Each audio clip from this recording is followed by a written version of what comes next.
Hello नमस्कार दोस्तों, आप सभी का इस ज्योग्राफी के क्लास में स्वागत है। बहुत बहुत अभिनंदन है आप सभी लोगों का।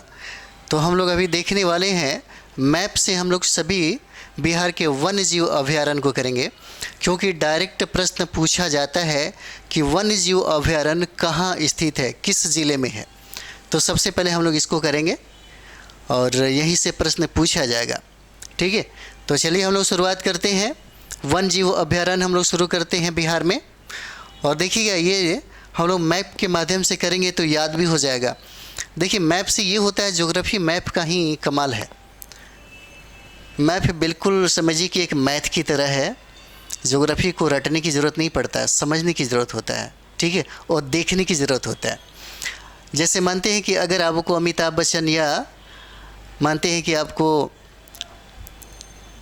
किसी भी एक्ट्रेस का अगर आपको याद करना है नाम, तो ज़रूरी नहीं है कि उसको लिख लिख के याद करें, कि दो बार फ़ोटो में आप देखते हैं याद हो जाता है। उसी तरीके से ये मैप भी होता है, लेकिन यहाँ पे एकाग्रता आपका उस तरीके से नहीं होता है जिसको आप किसी एक्ट्रेस को देखते हैं। तो चलिए हम लोग देखते हैं। यहाँ पे सबसे पहले हम लोग बात करेंगे पश्चिमी चंपारण की। तो पश्चिमी चंपारण का क्षेत्र आप यहाँ पे देख ही रहे होंगे। कहा जाता है कि बिहार में मात्र एक ही राष्ट्रीय पार्क आपको है, जहाँ जो है आपको पश्चिमी चंपारण में। देखिए, वाल्मीकि नगर राष्ट्रीय जो उद्यान है, एकमात्र राष्ट्रीय उद्यान है जो आपको पश्चिमी चंपारण में है। और यहीं पे एक और वन्यजीव अभयारण्य मिलेगा जिसको उदयपुर बोलते हैं। उदयपुर वन्यजीव अभयारण्य आपको मिलेगा, वो भी आपको पश्चिमी चंपारण में है। तो पश्चिमी चंपारण हम देख रहे हैं यहाँ से। ठीक है, और ये कहा जाता है कि बिहार का सबसे बड़ा क्षेत्रफल में क्या हो जाता है, बड़ा डिस्ट्रिक्ट हो जाता है। ठीक है, एक चीज़ और भी है यहाँ पे जो प्रश्न पूछा जाता है। कहा जाएगा कि यहाँ दो सीमा लगती है, एक राज्य के साथ सीमा लगती है और दूसरा अगर बात कर दिया जाए तो अंतर्राष्ट्रीय सीमा रेखा भी यहाँ से साझा करती है। तो यहाँ पे अंतर्राष्ट्रीय सीमा की अगर बात करें तो देखिएगा, ये आपका नेपाल हो जाता है। और इसके पश्चिम में अगर हम लोग बात करेंगे तो स्टेट आपका उत्तर प्रदेश का हो जाता है। किसका? उत्तर प्रदेश का हो जाता है। ठीक है, और यहाँ पे देखेंगे कि यहाँ पे जो प्रश्न पूछा जाता है, सोमेश्वर की श्रेणियाँ केवल आपको पश्चिमी चंपारण में ही मतलब स्थित दिखेगा।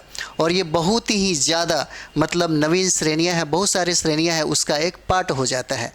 जैसे पार्ट अगर बात करें तो शिवालिक का पार्ट होता है, याद रखेंगे। हम लोग वन्यजीव अभयारण्य करेंगे, उसको भी करेंगे बाद में। तो ये हो जाता है आपका वाल्मीकि नगर राष्ट्रीय उद्यान हो जाता है, टाइगर रिजर्व हो जाता है। और बात अगर करें हम लोग तो द्वितीय यानी कि करंट की अगर बात करते हैं तो दूसरा टाइगर रिजर्व आपको बनाया जा रहा है, यानी कि नीतीश कुमार के द्वारा, बिहार सरकार के द्वारा घोषणा किया गया, और आपको बनेगा कैमूर में। ठीक है, तो इस तरीके से हम लोग दूसरा टाइगर रिजर्व भी देख लेंगे। तो पहला जो नेशनल राष्ट्रीय उद्यान है वो आपका पश्चिमी चंपारण होता है, याद रखिएगा।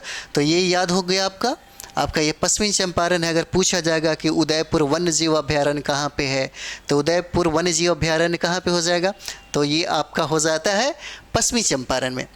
यहाँ पे दो उद्यान है, इसको याद रखेंगे। एक राष्ट्रीय उद्यान है जिसको वाल्मीकि नगर राष्ट्रीय उद्यान कहा जाता है। ठीक है, यह बिहार का नेशनल पार्क हो जाता है। और दूसरा यहीं पे है, वो है उदयपुर वन्यजीव अभयारण्य। ठीक है, अगला देखते हैं हम लोग।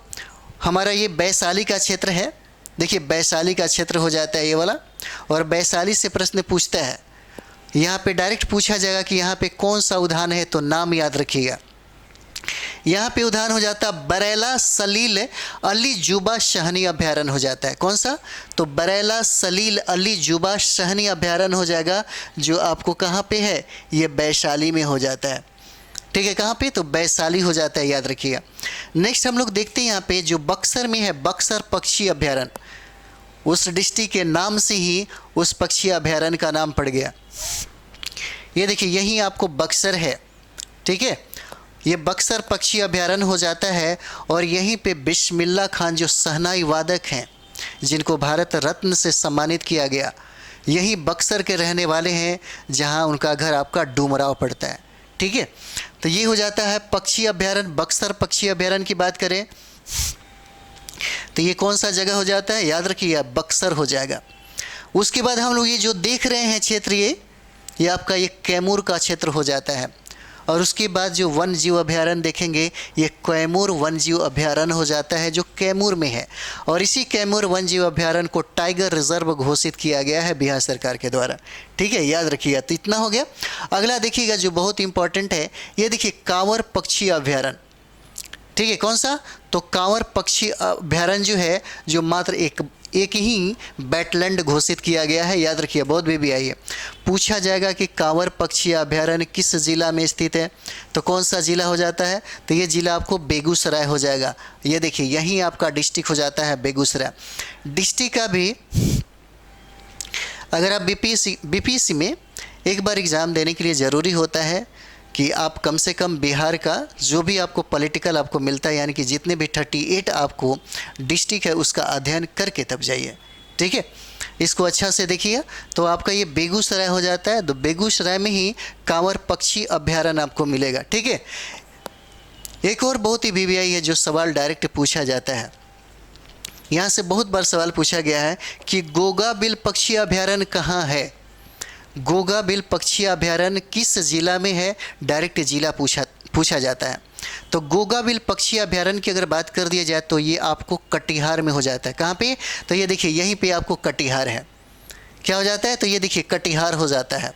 ठीक है, और ये कटिहार की अगर बात कर दिया जाए तो देखिएगा, ये जो 3 जिला आपको बिहार का सबसे पूर्वी छोर में आपको जो दिखता है, जो पश्चिम बंगाल से सीमा साझा करता है, किशनगंज, पूर्णिया और कटिहार हो जाता है। ठीक है, उसमें कटिहार से पूछता है कि गोगा बिल पक्षी अभयारण्य कहाँ स्थित है। और बहुत बार ये प्रश्न पूछा हुआ है, किस में? तो ये देखिए, गोगा बिल आपको प्रश्न बहुत बार पूछा हुआ है बीपीएससी के एग्ज़ाम में। ठीक है, डायरेक्ट पूछता है कि गोगा बिल पक्षी अभयारण्य बताइए कहाँ पे है। डिस्ट्रिक्ट का नाम दे देगा, मुंगेर दे देगा, कटिहार दे देगा, दरभंगा दे देगा। ठीक है, वैशाली दे देगा।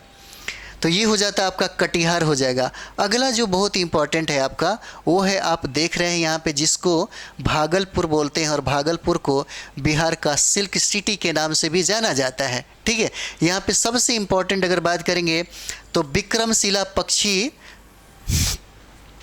पक्षी बिहार आपको मिलेगा। यानी कि विक्रमशिला पक्षी विश्वविद्यालय जो है, विक्रमशिला जो विश्वविद्यालय भी है वो भी आपको भागलपुर मिलेगा, जिसको धर्मपाल ने बनाया था। और यहाँ पे सबसे इम्पोर्टेंट आप देखेंगे विक्रमशिला जो गांगेय डॉल्फिन अभयारण्य है, ये बहुत इम्पोर्टेंट है और ये यहाँ से पूछा जाएगा। इसलिए याद रखिएगा, अगर पूछ दिया कि डॉल्फिन अभयारण्य कहाँ है, ठीक है, तो आपका हो जाएगा कौन सा? तो यही हो जाता है आपका भागलपुर हो जाएगा। ठीक है,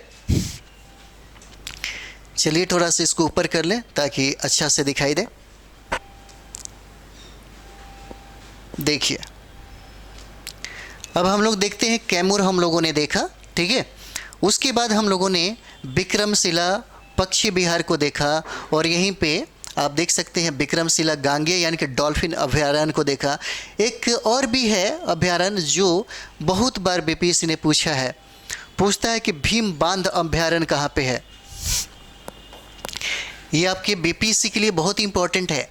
पूछता है कि भीम बांध अभयारण्य बताइए, और डायरेक्ट आपको 4 ऑप्शन दे देगा। तो ये आपका हो जाता है जो डिस्ट्रिक्ट नेम है वो आपका मुंगेर हो जाता है। कहाँ पे? तो मुंगेर हो जाता है। देखिए, ये वाला हो जाता है क्षेत्र, क्या हो जाता है? मुंगेर हो जाएगा। ठीक है, तो भीम बांध अभयारण्य कहाँ पे है? तो मुंगेर में स्थित है, इसे याद रखिएगा। नेक्स्ट अगर बात किया जाए, जो आप यहाँ पे जमुई देख रहे हैं आप, जो कलरव महोत्सव यहाँ पे आयोजित किया गया था। ठीक है, अगर बात करें हम लोग तो यहाँ के सांसद आपको चिराग पासवान है लोजपा से।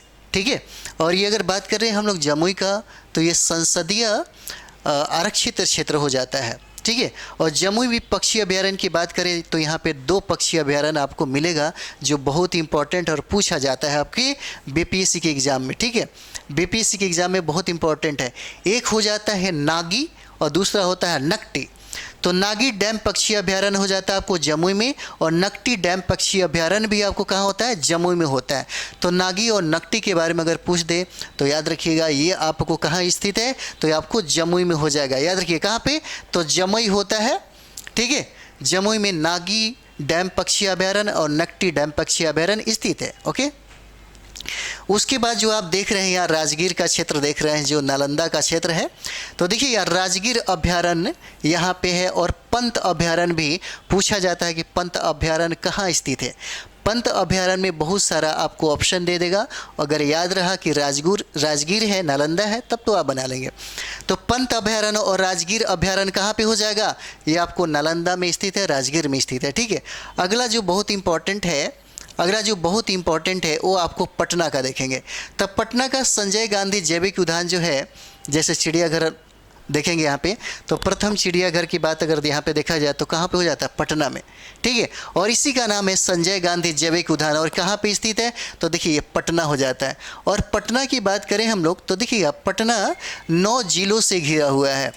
सवाल पूछा हुआ था, बीपीएससी ने पूछ दिया था कि बताइए पटना जो है ये कितने जिलों से इसका सीमा साझा करता है, तो 9 जिला हो जाएगा, याद रखिएगा। एक और भी सवाल पूछा था कि बताइए पटना में गंगा की लंबाई कितना किलोमीटर है, तो आपका 99 किलोमीटर होता है, जो सबसे ज़्यादा आपको इसी डिस्ट्रिक्ट में क्या करता है, सीमा बनाता है। ठीक है, तो क्या हो जाएगा, ये देखिए पटना में कौन सा है, संजय गांधी जैविक उद्यान हो जाता है। उसके बाद हम लोग बात करते हैं गौतम बुद्ध अभ्यारण्य का। ठीक है, गौतम बुद्ध अभ्यारण्य की बात करें तो यह स्थित आपको गया में हो जाता है। कहाँ पे, तो देखिए गया हो जाता है। ठीक है, गौतम बुद्ध अभ्यारण्य अगर कह दे तो कहाँ पे स्थित है, तो ये आपको गया में हो जाता है। तो अगर आप लोग इसे बस कितने मिनट का हुआ, 8-10 मिनट हुआ होगा, इतना में एक प्रश्न जो है निश्चित तौर पे आपसे बनेगा, एकदम गारंटेड है कि यहाँ से पूछा ही जाता है, एकदम गारंटेड 100% है कि यहाँ से पूछना ही पूछना है।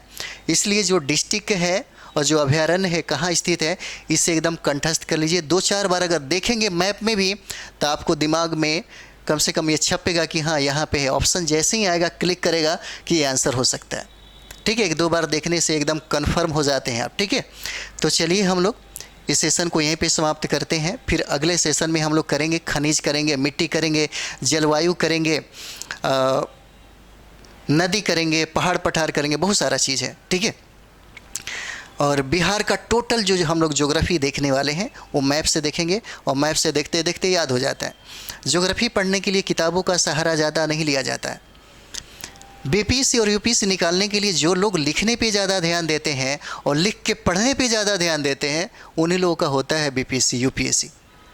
और ये आपको मैं बताता हूँ, इस बार जो मेरे यहाँ से रिज़ल्ट हुआ है 67 का, मैंने सबसे ज़्यादा काम सिर्फ 2 ही चीज़ पे कराया, लिखना और लिख करके पढ़ना।